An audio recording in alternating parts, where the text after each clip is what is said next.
I put up a poll this week asking what you guys wanted to see, and 3/4 of you voted for how to make the best OC.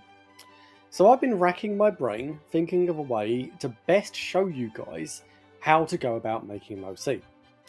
When it suddenly hit me, the best way to show you guys is to create an OC myself. So without further ado, let's get to creating. Now, it may not be the most original idea, but I think this channel's mascot should do well as an example for an OC. After all, I haven't given them a name nor background yet. I think I'll let you guys name him, so let me know what you guys think in the comments below. As for background, well, first let's decide what universe he should be in. Now, there are plenty of worlds to choose from, including the option to just make my own. But for this video I think it'd be fun to use a wheel spinner. So, let's see what universe we get.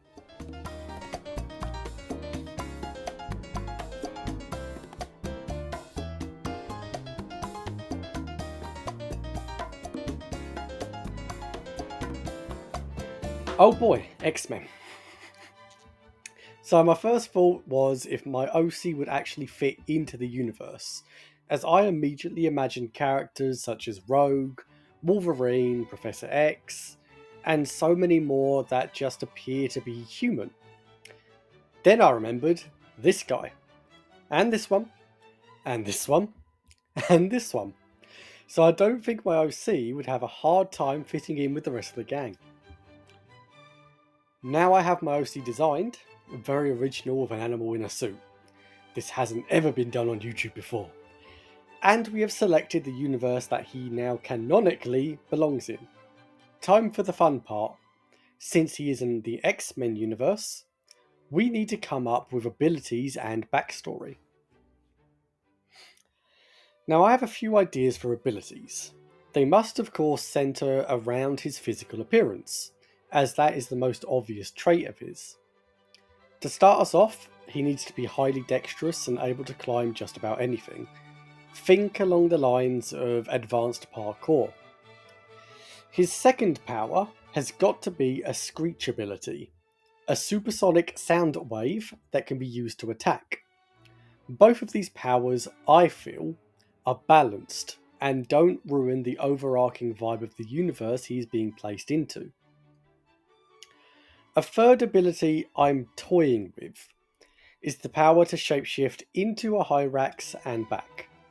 This would give a little extra convenience and possibly open him up for more avenues of storytelling where other characters could possibly have need of him being around.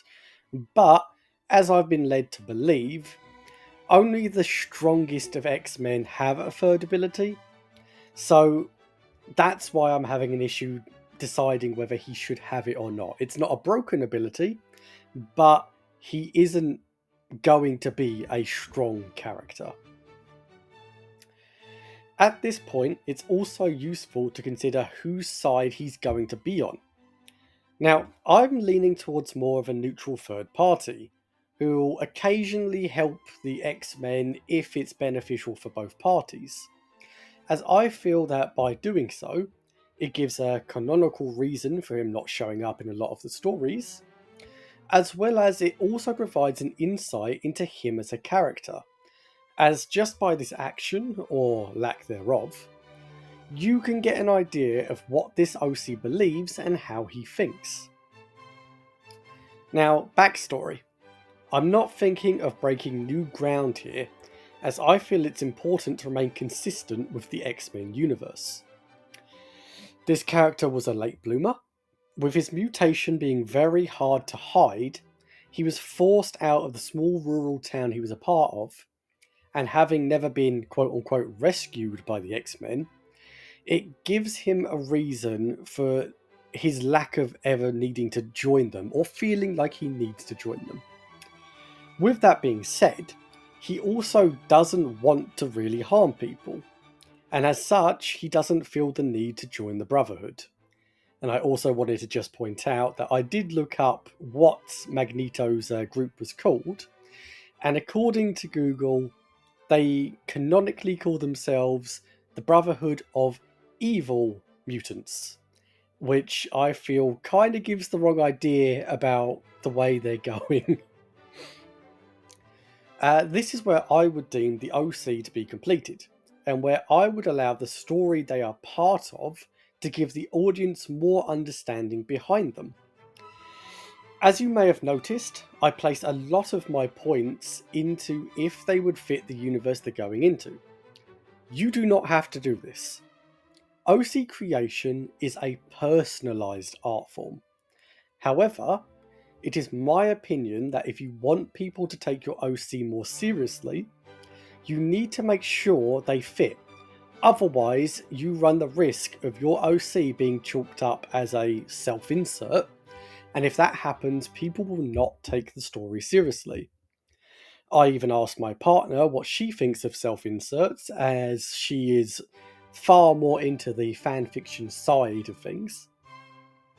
And according to her, as soon as it was apparent that this is a self-insert character, it quickly became more of a skim through rather than actually reading through the story.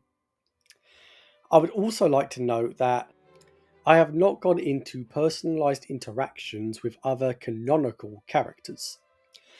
This is a subject that would warrant a video of its own, but to summarise, do not betray their character in order to bolster your own.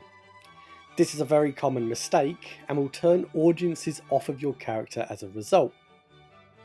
I more commonly see it with self-shipping, where you have a OC that, let's be honest, is a self-insert, and you have always had a crush on, let's say, Rogue, because who doesn't have a crush on Rogue? You have created that character just so they can get with another character, and by doing so, ignoring fundamentals of what creates a relationship, i.e., the build up that these two characters have to have. And that's it. This is my process to creating an OC, and I hope it helps or inspires you to do the same. If you would like your OC reviewed, or would simply like to hang out with people of similar interests, don't forget to join our Discord server. Thank you all for watching, and I'll see you all in the next video.